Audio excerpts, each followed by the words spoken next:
Ну и не могли мы оставить вас без трешняка сумасшедшего. Повторюсь сразу, испытания проводятся на наших автомобилях. Все заранее спланировано. Стеклышко мы все-таки решили поменять после таких испытаний дворников. Так? Ого!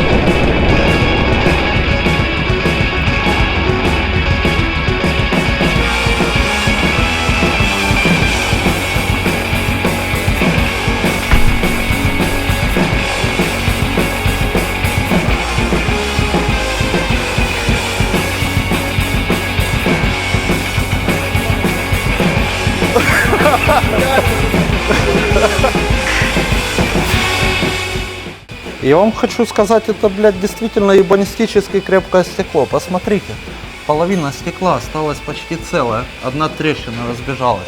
Даже если вам прилетит кирпич из-под колеса, то поверьте, он сильно в салон не залетит.